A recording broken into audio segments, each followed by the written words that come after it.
Welcome to FitBody Lifestyle, the show where we dive deep into the world of fitness, health, business, relationships, and the art of living a balanced life. I'm Jami. And I'm Greg, and we're here to give you the benefit of our experiences in the fitness and bodybuilding industry, the corporate world, running a business, personal development, and building healthy relationships. Whether you're sweating it out in the gym, hustling in your business, or seeking balance in your everyday life, you're in the right place. So lace up those sneakers and grab that water bottle, and let's get ready to transform our minds, our bodies, and our lives. Welcome back to another episode of FitBody Lifestyle, and we are super excited to have a special guest here today, Miss Aimee Delgado. Welcome, Aimee. Hey, everyone. We're going to start out by asking Aimee what her check-in word is, and then we'll go into some introductions.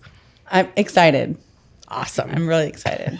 Well, we're excited to have you I here. feel like a lot of people don't know, where I come from, what I'm about, and this is a great opportunity just to kind of share, just be open and just share who I am. Yes. So I'll just say I'm super proud of Aimee. She's done so much in this past couple years. 2-time 6th place at the Olympia, 2-time Pittsburgh champion, 2-time New York champion. She's been a busy lady. But and Wasatch too. Yeah, and Wasatch too.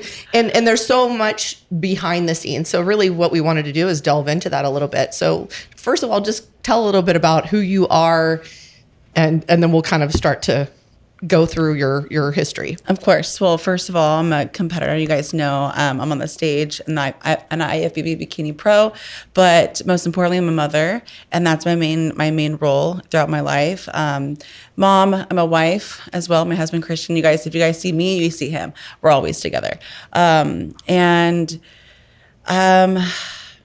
don't know. I'm really passionate. I'm a coach. Yeah, I'm a coach for FitBody Fusion. I'm really passionate for what I do, and that's why I became a coach, so I can help others kind of navigate through everything that I went through as an amateur, starting out for the first time on the stage. So yeah, I'm just really excited just to be a part of this bodybuilding community and like this whole entire FitBody Fusion family. It's really bringing me to who I am meant to be, and I feel like it's kind of hard to express who I am because I'm becoming who I was always supposed to be. And like, if you asked me this like 4 or 5 years ago, it would be a completely different answer. And I would kind of be like, I don't know who I am right now. So I feel like I'm finally figuring out and who I'm supposed to be. Actually, I'd say Jami and I are in the same boat. We're still figuring out who we are, and we're a little bit older than you, but a little bit. That so much of life is just kind of figuring out not just who you are in that moment, but who do you want to be, and then keep moving towards that. One of the sayings that we love is the best leaders are lifetime learners, and so as you learn and then you apply those lessons, and I see that so much in you. And you, Aimee, as well, is that you're consistently working to become who you want to be. And That's not really ever a destination. It's going to be something that's going to change throughout your life. As Aria gets older, it's going to change. Daily battles. And all the things that come to you. So let's talk about your passion for this. Talk about where that came from. Passion. Oh my gosh. Well, I was a cheerleader growing up. I cheered for about 12 years. Started at the age of, I think I was about 7 or 8 years old. And I loved just challenging myself, being the star of things. I always started at the back, when you just start with things, you're not the best.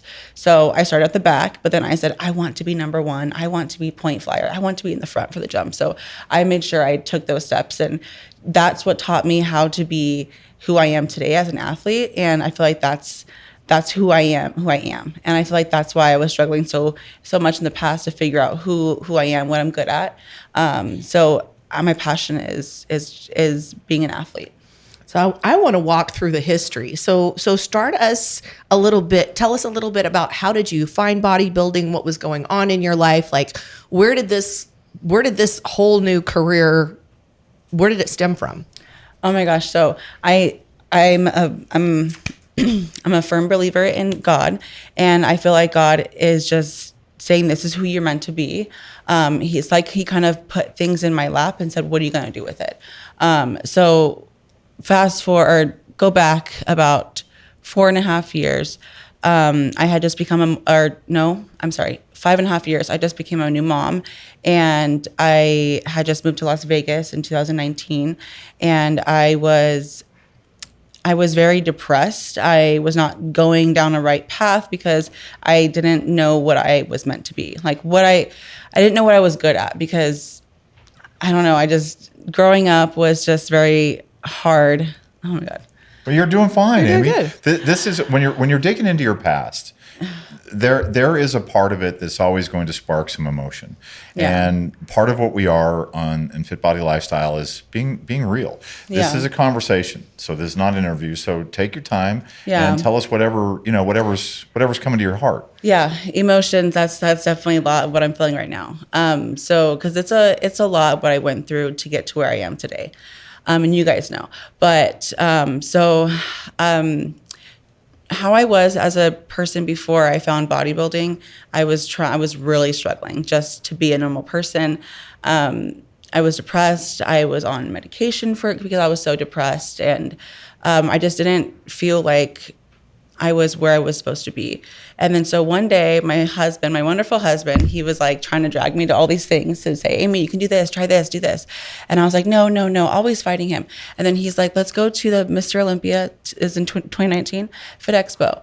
And of course I fought him for like 20 minutes, and then he got me to go, and I went, and that was the time where I was like, oh my God, I was inspired. I felt like this was my calling and this is where I was supposed to be.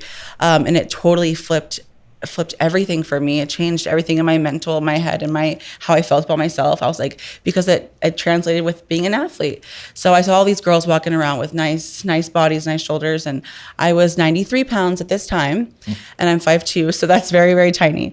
And so that same day, we signed up for the gym, and then I hired a personal trainer because I didn't know what I was doing, and then we hopped in.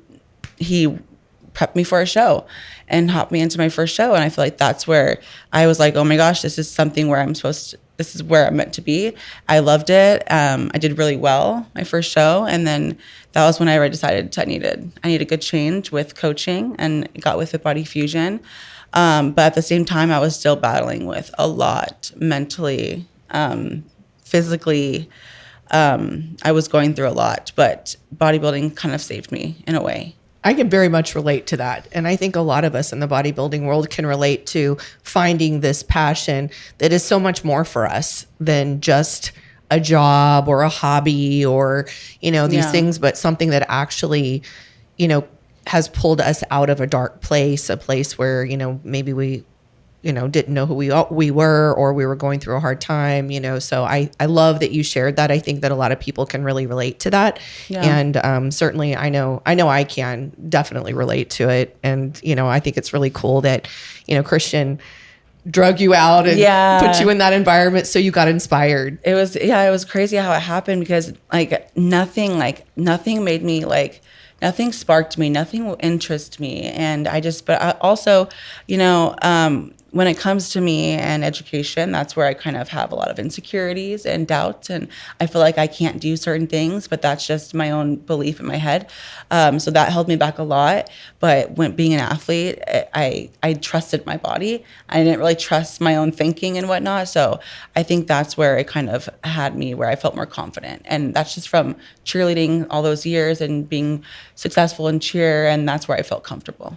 And do you feel like that's now translated into how you feel about yourself in other aspects of life now that you've? Yes, I feel like I wasn't, the best term I can describe is I wasn't a functioning adult before bodybuilding, because I just didn't know how to be a person. I don't even know how to explain it. I wasn't thriving. I don't know. It was just really hard for me. But I think it was just mostly because of how I grew up, what I was around, what I was exposed to.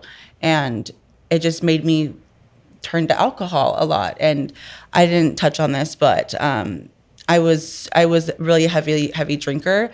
When I met Christian, I was nightclub bottle service, and he was a VIP host at Omnia. And he could not get me to stop. We got together, and he could not get me to stop drinking for the first whole year that we dated. And then I ended up getting pregnant, and then that's what got me to stop drinking. But then when I had my daughter, I started drinking again. But it was really just to mask everything that I was going through in my life, in my childhood. I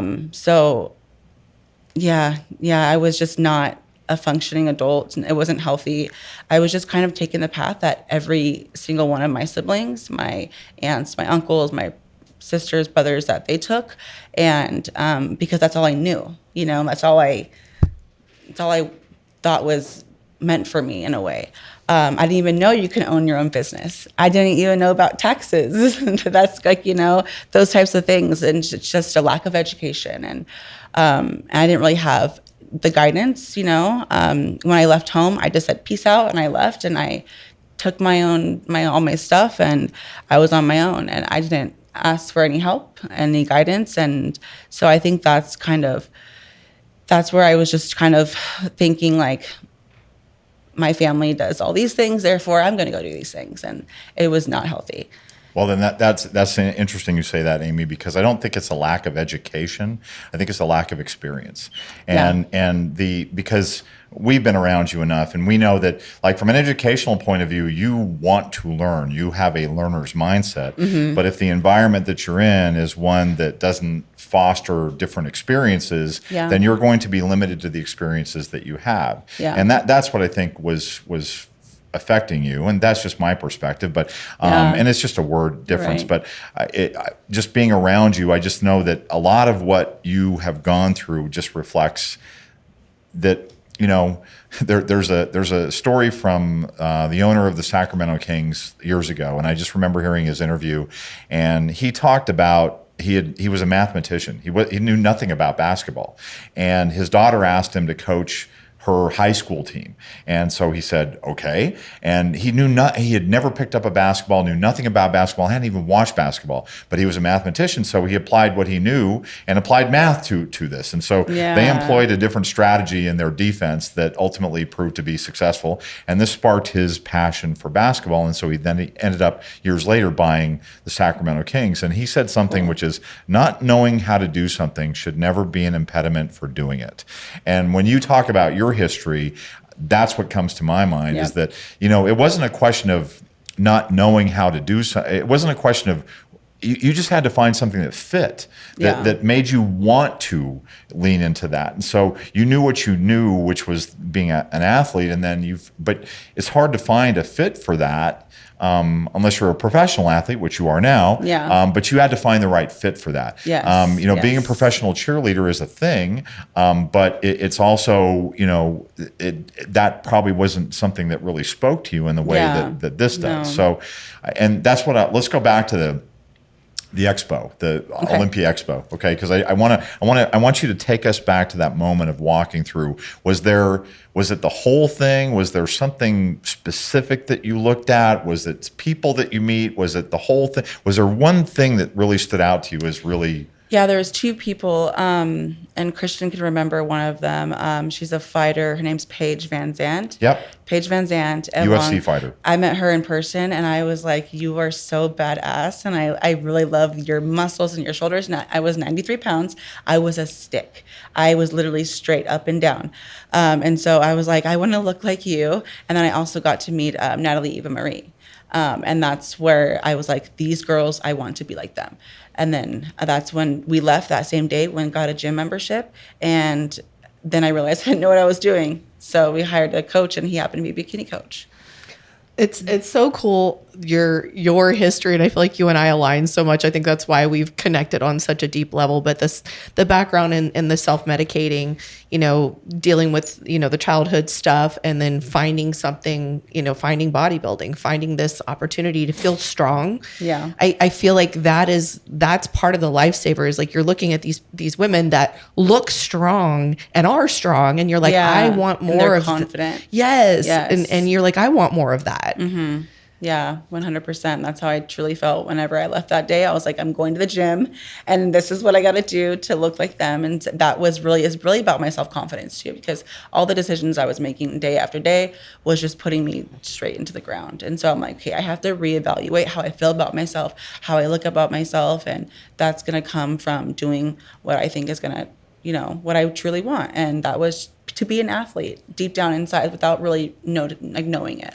I feel like the big takeaway and hopefully people hear and see this, is that, it's easy to look at somebody who's had the success that you've had and think, oh, well, she, showed up on the scene. This was easy. So to be able to like understand a little bit about like, no, it wasn't easy. And there were some really hard times, some things you had to fight through, both from a mindset standpoint, from a family history, all the things that, that compound through the years that we have to battle through as people to be able to get there. And I love so much that you're willing to like be open and share that. Yeah. And I'm still battling. Like, we can go off of all these events that's happened to the day after I got off stage. Like I've had, I'll touch base just a little bit. When I was getting my pro card, one of my siblings had gotten run over, and she was left there to die. And then so I had to, and that was on my peak week of getting my pro card. And there's more serious events that happened going into that show and then right after that show, to where like even I still earned my pro card, and I'm very, very grateful for that. But the fact that I had FitBody Fusion and the team to lean on and to have those people backstage and just to be there, it really just helped take everything off the table of what was going on in my personal life, and it allowed me to stay grounded and focused. So that helped a lot. And then after Pacific USA's, my cousin had committed suicide. And so there's just, my family, we just have a lot going on, and it's still going on, but we just have to figure out how to navigate through everything. And this saves me. So, yeah. I'm looking for tissue and I don't see any tissue, Aimee. So I'm sorry about that, but thank you for sharing that. The suicide is tough. It's tough to deal with. I don't want to push you on this question, but are you? How much? Yeah, I'm okay. Are you okay? How did you deal with that? I don't really know. I don't really know how I processed it, because I feel like I do know how I processed it. I kept going, and I said, I'm gonna do this for my family, and I'm gonna suffer for them in my own way, as dieting, being hungry, doing all the cardio, the late nights, early mornings, all of that. I said, I'm going to do that for them. And they did it. My mom's, I've been waiting for my mom to move to Vegas for quite some time. She's finally here in Vegas. And a lot of that is because of me. And a lot of my family members have changed their lives so much. Like, my cousin's now really healthy. They're dieting. They're going to the gym. I'm inspiring my entire family. And it's really positive, and it's really great. So that's what I'm using. And yeah. You're also inspiring a whole crop of other people. And I want to rewind, me. including us. And I want to go back for a minute to the expo and Paige Van Zandt and Natalie Eva Marie and how they inspired you. And the reason why I want to go back to that is because I know how much focus and thought that you put into those interactions that you have with other people. Yeah. And I know this isn't part of your history per se, but I don't want to walk by this and then forget to come back to this. And I want to talk about this a little bit. You really put a lot of thought into the impact that you could potentially make with somebody else. And did that come from the interactions with the expo and the people that inspired you? Did it come from the changes that you're seeing in your family? What is it that drives that desire? Because it's not just you are so thoughtful about each interaction and about wanting to make that impact on people. So what drives you for that? I care so much. I do care what other people think, but only if it's something I feel like I can do better with myself. Like if someone wrote like whenever I was in my head at the women's seminar, I was feeling very, very down. I was going through a lot of mental struggles during that time. And then I had a friend that came up to me and said, you're a little bit different, So I felt like whenever she told me that, I was like, I don't want to be like that. I know people go through things, and I know that it's hard to be open and be happy when you're feeling really bad and just down. But at the same time, it's like, those moments are so special because those people, they're talking to you for a reason. They just like how I talked to Paige Van Zandt. They're so amazing. And so I feel like that time is so precious and valuable to these individuals because it can really change a life. It can really change a life, like just like how it did mine with Paige. Like how when I talked to her, she inspired me. I wanted to be like her, and I wanted to be an athlete like her. So that's what got me to sign up for the gym. And that was the first step of being where I'm at now. I think there's a balance, and I know we've had this talk about CBum's Chris Bumstead's speech. Was it last year's Olympia? I think. Yes. Yeah, last year's Yes. Olympia, where he talked on stage after he won. He talked about allowing himself to feel, to fully embrace what he was feeling in the moment, which was different from other preps, because in other preps, I think what he said or implied was that he just kind of pushed through it and didn't allow himself to feel. Yeah. So how and we talked about this, and so I'm curious, how do you balance those two things about allowing yourself to feel, but then still doing what you need to do? Time and place. I channel through the hard things that I've experienced, that I'm still going through whenever it's time to push, like training and the intensity with cardio, all these things. I just make sure that I'm using those in a positive way, but still driving it to make it more, because I'm suffering in those times. I'm suffering in those moments where I'm doing all that intense cardio. I'm like dying. And so I feel like I'm sacrificing a little bit more for them. And then I just channel those emotions, those feelings from the past and what I'm currently feeling into what I'm doing on that machine. I feel like that's the best way that I could put it. That's amazing. I mean, I guess we always have a choice what we do with those feelings when they come, and to be able to then take it and use it for good instead of letting it drag you down, I think is really, it's working. Yeah. Yeah, I would say. Yeah. I mean, whenever, growing up, I didn't have a choice with a lot of things. And now I do have a choice. So even though things are hard, it's my choice. So the fact that I get to make that choice, I'm going to make it, and I'm going to do what's best for me. Do you think going through the difficult times has made you more resilient? Yes, definitely. I feel like definitely you saw what happened after this past Olympia. It was very, very, very hard on me, and I didn't even think I can crawl out of that hole. I stopped believing in myself. I wanted to pull out of the Arnolds. We had that hard conversation, but yeah, you just got to keep going.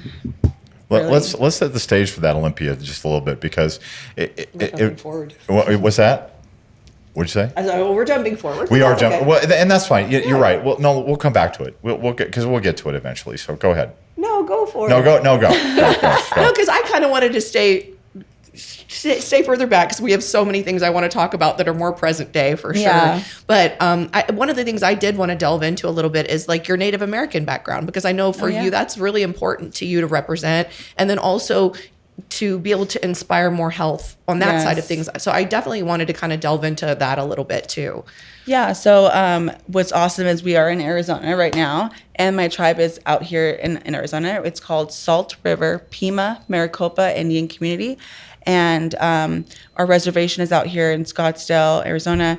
We have majority of Scottsdale like land. Like majority of Scottsdale is part of the tribal land. Talking Stick is our casino, our main casino. Casino Arizona is our second casino. We have our own schools out here, courts, we have police. We have our own community. It's really cool. They support us a lot. My mom did take us away from the tribe because our reservation is pretty dangerous. Here it's a lot going on over there. So she did take us away. So we didn't grow up on our tribe, but back home where I did grow up, we still were heavily involved with the Native American tribe there. My mom actually worked for the Tachi Palace and my dad that's where they met, at the Tachi Palace. So it's just Indians we lived in it. So it was awesome. But yeah, that's my culture, Native American. I'm half Native American. My mom is full. I'm half Pima blood and half Zuni blood, and both those are tribal tribes out here that combined and make me just half. Yeah, but I'm Pima and Zuni, and I'm actually a part of another tribe out here, but we're not registered with that tribe. We're registered with our main one because that's where my main family originated from. And there's a lot of struggles, right, in terms of health in general, in terms of the Native American communities. Yes, so we get a thing called per capita, to where say you go and spend money gambling, that money will get distributed out, not all of it, but a percentage will get distributed out to every tribal member that's enrolled, and that money, a lot of people, when you live on the reservation, you get a free house, you get free medical, free dental, free schooling. Our tribe even helps pay to help you go to school and those things. So we get a lot of benefits. And what we've noticed, a lot of people take advantage of the benefits, which is what they're there for. But we have a problem with obesity in our tribe, and a lot of our members are overweight, like severely overweight, where it's causing issues. And so I'm excited just to be that representative for my community, and hopefully that'll help change more lives, Yeah, that inspiration. I mean, I think having somebody that you can look to derive that inspiration and to have as a role model, which I feel like is like a huge thing that you're doing right now, in this, in this space, and specifically with the Native. And I love that you stay in touch, and I know that you've gone back and talked to them and offered to, get do a things to help sponsor and out. everything with them. Yeah. I had a meeting with the tribal council late last year, and we're discussing me coming out, doing some health events, talking about food, talking about weight loss, all those things, and they're really excited to move forward with all that stuff. So hopefully this year because last year was a really busy year for us, and this year is too, but this year's more. I feel like we have more of an off season this year than we had last year. So yeah, we're probably gonna go back after later today. We're gonna go visit the tribe. How does that work with the tribal council? So what do you mean? How's it work? Like, what work? do you go? Are they in a room? I mean, is it like a court? It's like a what's courthouse. it like? Yeah, so we have our Indian reservation, to where we have our tribal council building, we have our courtrooms, we have oh my God, the HR department, just all these buildings that are for administration, everything, enrollment, tribal enrollment, enrollment for kids. We have everything. So, I had to sign up. I had to get a date. We had to drive out. We had to sit down in the room, but other people presented, like they wanted to open up some group homes for children that's parents were either in jail or incarcerated or on drugs. And so, and that was whenever I got my chance to go up there after them and talk about what I wanted to do for the community, and it was really cool. But it was I had to do a whole presentation with bullet points. I had to talk and have the LED screen up there with my clicker. Yeah, it was cool. So you did a full-on PowerPoint for it and everything. Yes, full-on PowerPoint. Yeah, it was fun. That's really cool. I love so much that you are staying connected and wanting to give back, because I do think sometimes people forget about their, where they came from or what their, history is. And I think that's really special. And I know that's really important to you as you're continuing on your journey to really represent the Native American. Yes. And I feel like I haven't done the best job at this, but because I've been so focused on doing what we're doing, and it's what we do is it's a lot. It's hard, and it's very, very time consuming, and it requires a lot of focus and everything. So I felt like I have detached not just my Native American culture, but like other things in my life, because I do have a daughter. So my free time goes with her and my husband. So they're my main focus. So I'm definitely, this year, I'm going to go back to my roots, and I'm definitely going to go back and express who I am more. Because I feel like that was kind of pushed into a shell. And then I was just competing. And now I'm kind of like, no, I want to let people know who I am, where I come from, who I'm about. And I think now is the time. Well, and I'm glad that you're doing it here with us, and, truly getting to know you and watching your growth. And, you're, like Greg says, you're just such a sponge, and you're so smart. It's like, I know sometimes you don't give yourself the credit.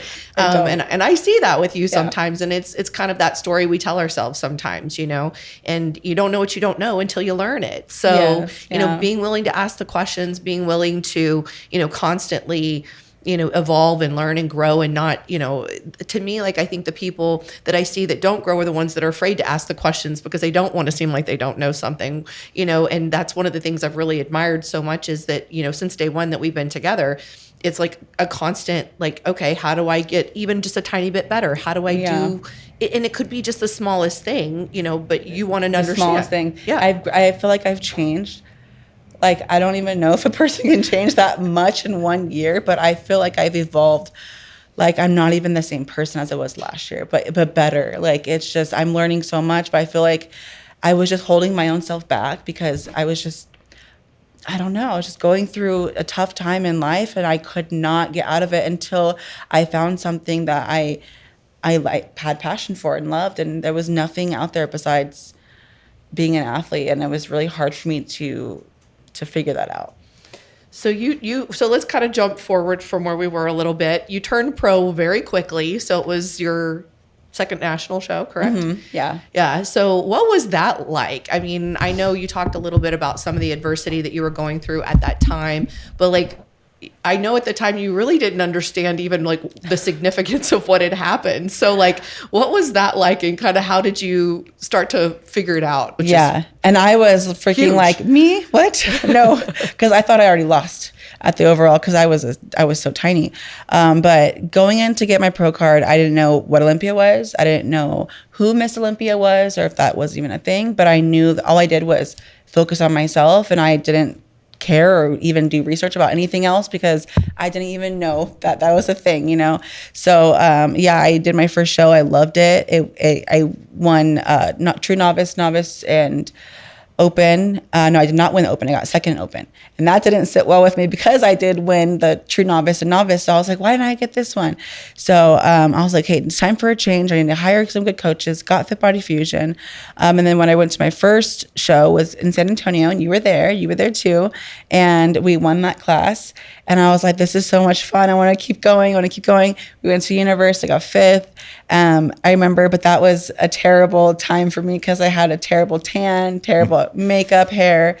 Everything was bad with my look. So that was a good experience. A good learning experience. Yeah, a good learning experience. And then I went to USA's, and then we nailed it, and we ended up getting the overall. But I remember whenever I was up for the overall, I was looking around at all the girls, and they had muscle. They were a lot bigger than I was the smallest girl on that stage. So in my head, I thought you had to have bigger muscles, you know, not necessarily the shape and all that stuff. So I was like, oh, I already lost. It's okay. And then I had my coach come backstairs and say, you got the pose so hard, spread your lats hard because you're so tiny, you're the smallest one. And so that's what I did. And then I ended up taking the overall. And then me and Christian, I was crying. We were so excited. But then whenever we were on our way home, we were like, what did we just do? You know, what happened? Like, we just beat, like, how many girls did we beat? I don't know. And then we're just like, okay, that's really, really cool. But then whenever we started talking more about it online and people started talking about it, we realized that it's really hard to win an overall. And I was like, wow, I'm so glad I didn't put that much focus on how significant it was and how putting that pressure, because I really just did what I was told. I asked the questions and I showed up and I had fun. I had so much fun in that show. And I feel like that's probably why I won the overall, because I wasn't in my head. I wasn't worried about anyone else. I was like, I didn't know anything. So I feel like that was awesome. Do you wish you could go back to that? Because I was just thinking about people listening to this and how you know, when we get athletes, you get athletes, and they always, I want to be such and such, I want to be where this is, I want to win this, I want to win that, and they're so focused on that they're not focused on the doing of the doing that is getting them to those things. It's like putting the cart before the horse, if you will. And for you, not knowing those things, I think opened the door for you to do those things. So do you wish you could, and now that's not, you now know what you know, like the you know, the curtain has been pulled back. So do you wish you could go back to that? I wish I can go back to make mistakes and to learn more, because I made a lot of mistakes on the pro stage. My first 3 pro shows, I made a lot of mistakes. Like at Ben Weeder's, I was running down 26 flights of stairs while Pro Bikini was on stage. And so, you know, there's just these little mistakes that I made, and I wish I would have took more time in the NPC, did more shows, like as an amateur. I mean, not national shows, like just did more local shows, just to get those experience and to learn and to fail and to be like, okay, that's what I do different. Then I feel like I would have enjoyed my pro season more, because that's where I had more pressure, because I was a pro. So I feel like I wish I would have gone back a little bit and done more regional shows before I was a pro. I'm so glad you shared that, because we say this all the time, because people are in such a big hurry to move to the next level. And I love that you share that, because, you know, because I was on the other side of that, where it took me a long time to get my pro card. But I do think that was an advantage once I did get to the pro stage. Whereas for you, it took that, like, kind of that first year as a pro to kind of do what maybe you wish you would have done when you were still an amateur. Yes, 100%. It was definitely figuring out everything, making those mistakes, and then costing, but you live and you learn. And once you make those mistakes, you'll never do it again. You'll create those systems in place to make sure they don't happen. And then you just get better. Yeah. And they still happen, right? I mean, there's nothing wrong with making mistakes. I missed a meal last year at, what was it, Clash? Clash. Yes. I missed a whole meal, and I don't know how I did it, but I did it. But I was confident in myself, and I was comfortable. But that's whenever sometimes you can just forget about things, So, yeah, thank God for alarms. I know, that's what I tell people, like, set all those alarms so you make sure you hit everything. But yeah, I mean, I think all of those things, until you actually go through it and you do it, even if you're guided by a coach or, whatever, it's still, I remember my dad always telling me, like, why do you have to make all the same mistakes I made? Why can't you learn from my mistakes? But unfortunately, I think as human beings, a lot of times we need to step in all the, those potholes ourselves to actually really. Yeah. Make it out. Yeah. Uh-huh. That's true.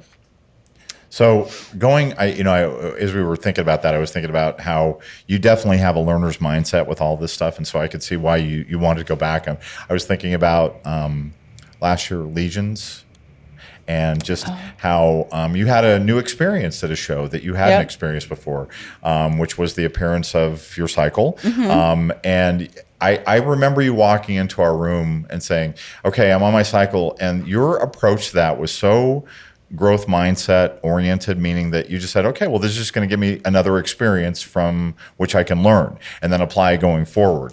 And Aimee, what that is your superpower, among many other things, but I really think that's your superpower, and that's one of the things that allows you to evolve into the sport. Where do you get that? Well, there's a saying that they say only focus on what you can control and let go of what you can't control. But I feel like I mostly learned it from working with Mama Bear, where how she reacts is kind of where I take it as in, like, she doesn't overreact on a lot of things. Why should I overreact on a lot of things? She's like, we just have to figure it out. We have to do this. Now we have to kind of shift our goals, So I think it's just experiencing me freaking out and then her guiding me through everything and explaining why it's beneficial now that we do this now, and then it's not the Olympia. She always had something that just made it more positive of how we can learn from this, And so I feel like that taught me a lot moving through. And then when new things popped up, even though I never had my cycle before, I was like, okay, I'm a little freaked out, but I'm not going to freak out because we can't change anything. And I know, and Mama Bear got my back. And so we're going to go in our book and strategize, and we're going to figure it out. And so you won the show. Yeah, and we won the show. Yeah. Well, and I'm really glad that Greg brought it up, because it is true, and I see this, and I know you've seen it as well. I've had athletes that will freak out about something, and cortisol levels go up, and then all of a sudden they'll do things different because they feel like they're like, when your cycle comes, you don't gain 3 pounds of body fat, you're getting water. And so, like, if you just educate yourself and just know and understand, you can really separate your feelings towards, okay, I'm up 3 pounds, and it may be peak week, but we know that once you start your period, that's going to happen. Then you just have to do things to help let that water come off, or just wait for it to come off. But yeah, you just gotta go through them, and you're going to. Yeah. We're going to experience those things. Absolutely. And there's always a solution, and that's what you're saying. Like, there's always a solution. And so if we can just kind of ground ourselves, relax, and then go, okay, let's analyze this from the analytical standpoint instead of the emotional standpoint, so that way we stay. Remember my first year as a pro versus now, I used to freak out about everything. Like, I would be in line with the girls and I'd see them laughing and smiling. Like, I'd look at them, why are you laughing? Why are you smiling? This isn't serious. We're like, why are you guys having fun? And I would look at them differently, and it's just because but it's not even about that. It's not about being so serious and focusing on every detail and making sure you're on point, because that's just recipe for disaster. So it's really about, like, just knowing what you can control and doing that and focusing on that and having fun, and your body will do its thing. Mm-hmm. Yeah. Well, that's why we say no plan survives first contact with the enemy, and no plan, no matter how detailed it is, no matter how well thought out it is, can possibly overcome all the other variables that can occur that can shift that plan and cause you to pivot. And so then you got to focus on working the problem. And I think one of the difficulties in this sport is that everybody wants that quick solution. So, I'm having a period. What do? I need to take a diuretic, or I need to do this, or I need to do that. And it's like, no, you just need to calm down and do nothing. Yeah. And Aimee, I have seen you really embrace that mindset of there is no quick solution to something. And not every issue that occurs every day is something I have to fix. Some things it's just I have to allow to run their course. Just like Pittsburgh. We went to Pittsburgh. Tuesday, I started my period, and I was going to be on stage on Friday because remember Pittsburgh, they moved us to Friday. So I didn't freak out because I was like, I've been here before. It's a big show. Yes, the big show. We're going up against some big names, but at the same time, if I do the opposite, what I've always done in the past, we're going to have control or know what the outcome's going to be. So I said, okay, well, let's do this on my period. Yeah. And I finished my period, I think was Monday, the next week after the show.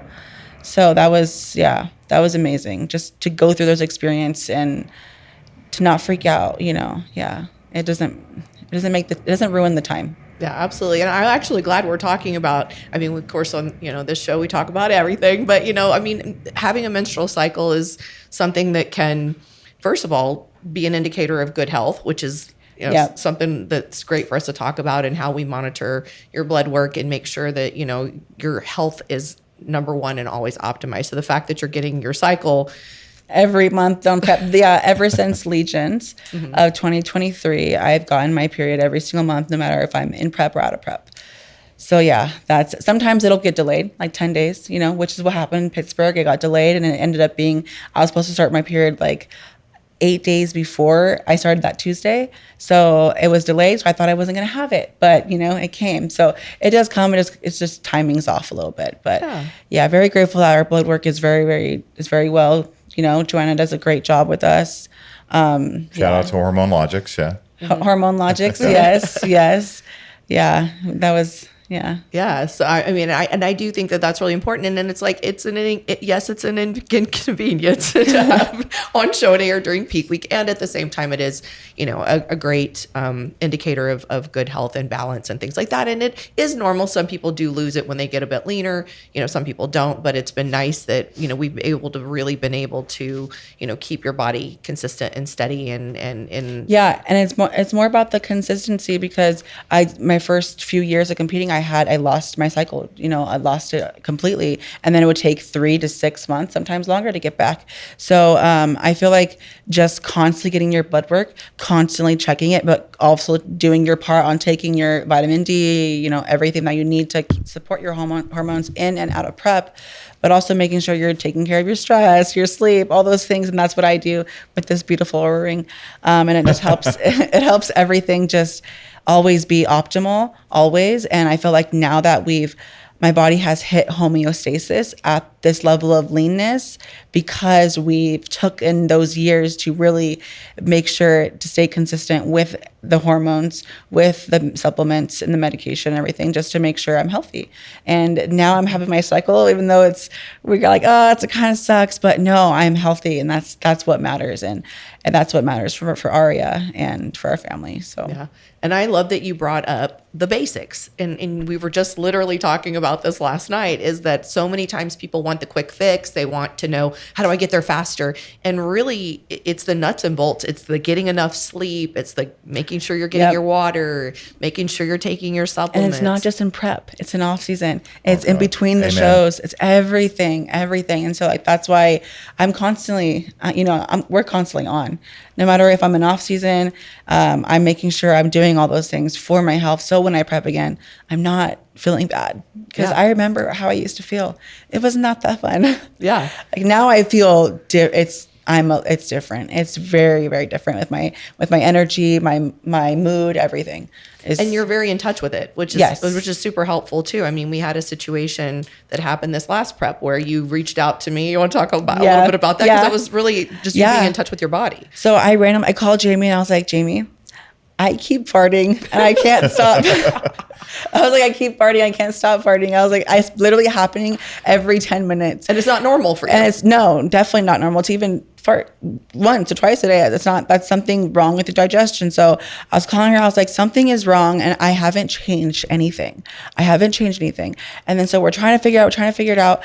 But then we realized I had gotten a new shipment from Trifecta whenever my gas started. And so we think that maybe it was a little bit from the heat. Maybe the food was a little bit bad from maybe it sitting outside. We just don't know. So we changed the diet really quick, and then boom, stop farting. I mean, it's a funny, silly thing, but it's like it's life, right? It's a real thing. We didn't want you to be bloated on show day, so we needed to address it. Yeah, exactly. And yeah, so catching those things, being mindful, but not being afraid to like call your coach and let her know, like, hey, this is kind of embarrassing, but this is what's going on and I need help. We got to figure this out. But we figured it out. Yeah. And it worked. And that's just about being in tune with your body and knowing the red flags. Well, it's also about looking at the simple solutions, because sometimes, so we're at a show this weekend that we just got back from, and one of our athletes has just, her erector, her back muscles are just really developed. Yeah. And we've been trying to figure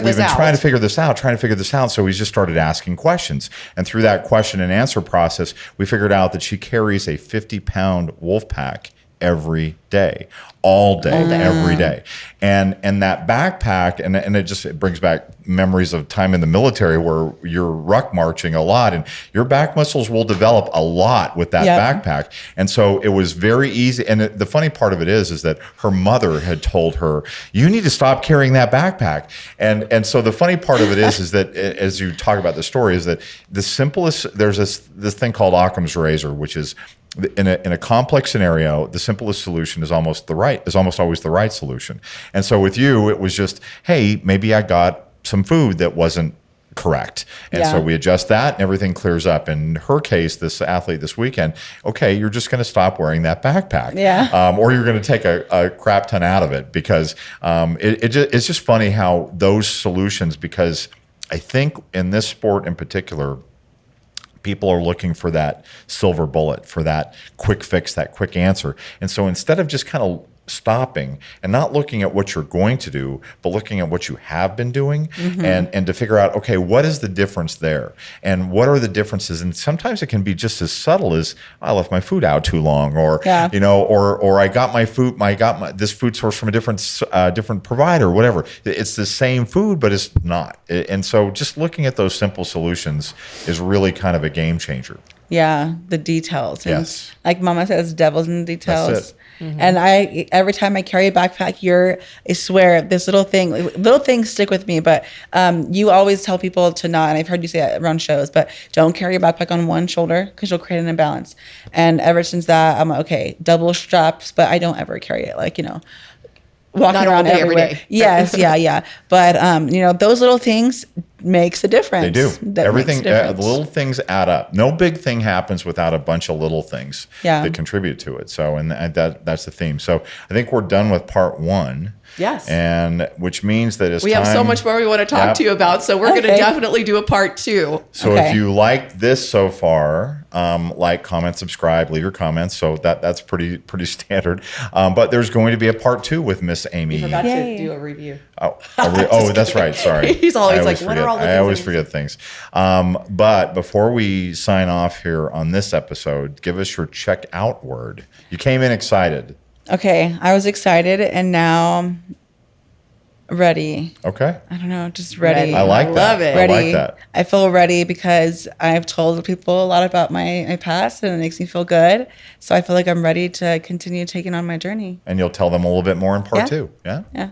Okay, so everybody, thanks for tuning in. Remember the 3 B's. Be good to yourself. Be good to each other. And be safe. Take care. Thank you for tuning in to FitBody Lifestyle. We hope today's episode has left you feeling motivated and equipped to tackle your fitness goals, business challenges, and the daily dance of life. Remember to value progress over perfection. Life's tough enough alone. Find the chosen family around you to help you along the way.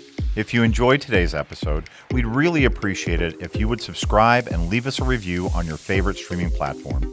And don't forget to follow us on Instagram at FitBodyFusion.